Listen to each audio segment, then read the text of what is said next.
Hello, நான் உங்கள் அட்ரஸக்க சமையல் ஜெயந்தி பேசுகிறேன். நான் இன்னைக்கு சட்டுன்னு நினச்ச உடனே ஒரு ஸ்வீட் சாப்பிட்லான்னு இருக்குன்னு வச்சுக்கோங்களேன். உடனே இந்த ஸ்வீட்டை செஞ்சிடலாம். அதுக்கு நம்ம என்னென்ன தேவைன்றதை இப்போ பார்க்கலாம் வாங்க. உளுந்து ஒரு 200 கிராம் ஒரு 2 மணி நேரம் நல்லா ஊற வச்சு வடிகட்டி எடுத்து வச்சுருக்கேன். சர்க்கரை வந்து ஒரு 350 கிராம், ஒரு பாதி எலுமிச்சம்பழம், 2 ஸ்பூன் அரிசி மாவு, கலர் ஆரஞ்சு கலர் எடுத்திருக்கேன், கொஞ்சம் ரோஸ் வாட்டர், எண்ணெய், தண்ணி, ஒரு ஸ்பூன் பால். இப்போ நம்ம உளுந்து ஃபஸ்ட்டு அரைச்சி எடுத்துக்கலாம் வாங்க. பாருங்கள், நீங்கள் இப்போ நம்ம என்ன செய்ய போகிறோன்றதை கெஸ் பண்ணிட்டு இருப்பீங்க.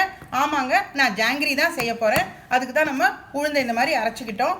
இப்போ நம்ம கொஞ்சம் கொஞ்சமாக தண்ணி ஊற்றி அதுக்கு என்ன ஒரு கன்சிஸ்டன்சி வேணுமோ அந்த அளவுக்கு கரைச்சிக்கலாம். கொஞ்சம் கொஞ்சமாக தண்ணி ஊற்றணும், நல்லா ஞாபகம் வச்சுக்கோங்க. கொஞ்சமாக தான் ஊற்ற போகிறோம்.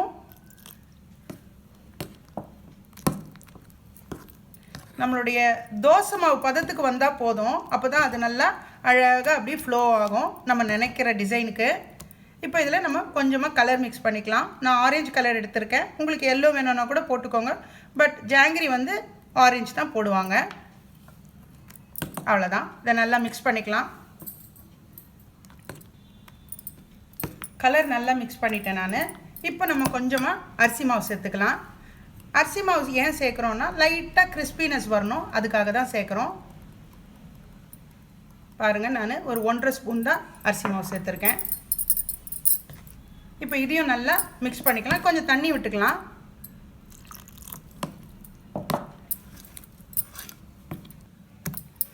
பாருங்கள், இந்த மிக்ஸ்சர் நல்லா நம்ம ஜாங்கிரி போடுற அளவுக்கு சூப்பராக மாவு கரெக்டான பதத்துக்கு வந்துருச்சு. இப்போ நம்ம ஜீரா எடுக்கலாம். அதை எப்படி எடுக்கணும்னு பார்க்கலாம் வாங்க. பாருங்கள், நம்மளுடைய பாத்திரம் இப்போ நல்லா காஞ்சிருச்சு. இதில் நம்ம ஒரு டம்ளர் தண்ணி ஊற்றிக்கலாம். இப்போ இந்த சர்க்கரையை அப்படியே போட்டுக்கலாம்.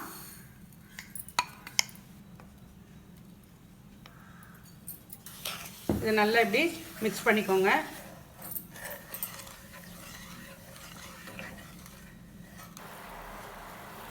பாருங்கள், இந்த அளவுக்கு சர்க்கரையெல்லாம் தண்ணியில் நல்லா டிசால்வ் ஆகிடணும். நல்லா பாகு இப்படி ரெடி ஆகணும். ரொம்ப கட்டியான பாகு, அதாவது கம்பி பதம் அதெல்லாம் தேவையில்லை நமக்கு. லைட்டாக இது கரைஞ்சா போதும். பட் சர்க்கரையில் கொஞ்சம் நிறைய டஸ்ட்டு வரும் நமக்கு. அதனால் நம்ம இப்போ இதில் கொஞ்சமாக ஒரு ஸ்பூன் பால் ஊற்றிக்கோங்க. ஒரு நிமிஷம் அப்படியே வெயிட் பண்ணுங்கள். பாருங்கள் என்ன ஆகுதுன்னு.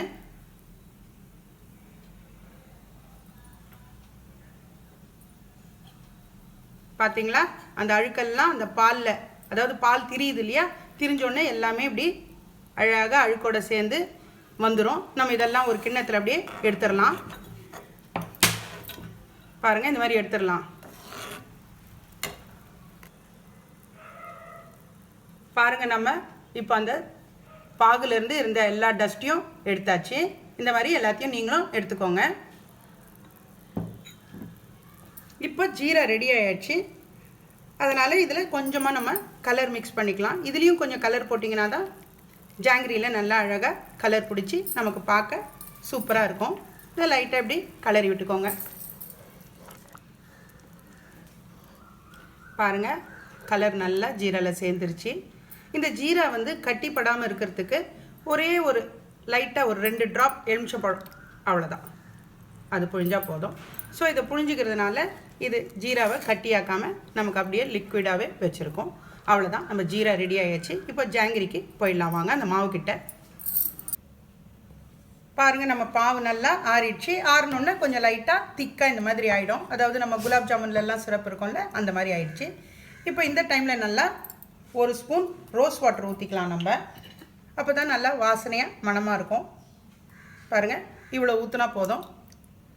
ரொம்ப ஜாஸ்தி ஊற்றிடாதீங்க, ரொம்ப வாசனையாகிடும், சாப்பிட முடியாது. ஸோ இந்த அளவு ஊற்றினா போதும்.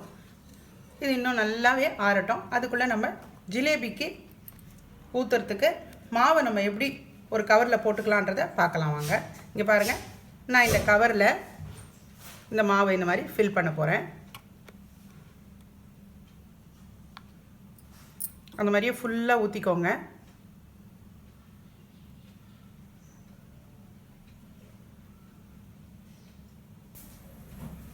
பாருங்கள், நான் இந்த கவர் ஃபுல்லாக மாவை ஃபில் பண்ணிட்டேன். ஃபில் பண்ணிட்டு டைட்டாக ரப்பர் பேண்ட் போட்டேன்.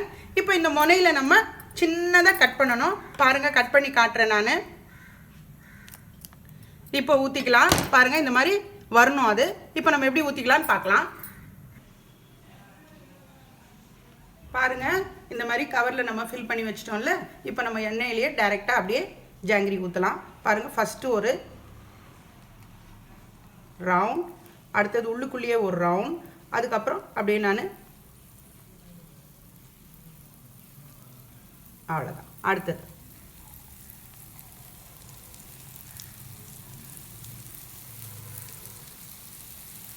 இந்த மாதிரி ரெண்டு ரெண்டாக ஊற்றி எடுத்துக்கலாம். பாருங்கள், அடிப்பக்கம் நல்லா வெந்துருச்சு.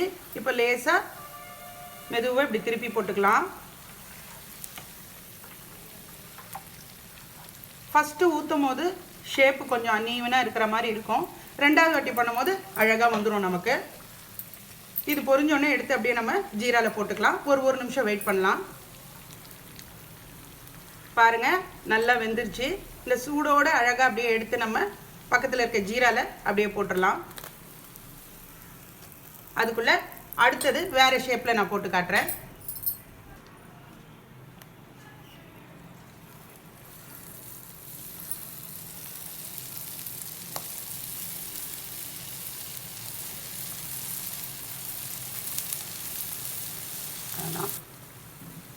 பாருங்கள், இப்போ நம்ம ஃபஸ்ட்டு போட்டதோட ஒரு சுற்றி சின்னதாக போட்டுட்டோம். இதை நல்லா இப்படி திருப்பி விட்டுக்கலாம். நல்ல அழகு கலரில் கரெக்டான பதத்தில் வந்தாச்சு. இது ஒரு நிமிஷம் அப்படியே வேகட்டும். ஆயிடுச்சு, அவ்வளோதான், நல்லா வெந்துருச்சு. இப்போ நம்ம எடுத்து ஜீராவில் போட்டுக்கலாம். இதே மாதிரி எல்லாத்தையும் சுட்டுட்டு நான் உங்களுக்கு டேபிளில் வச்சு காட்டுறேன்.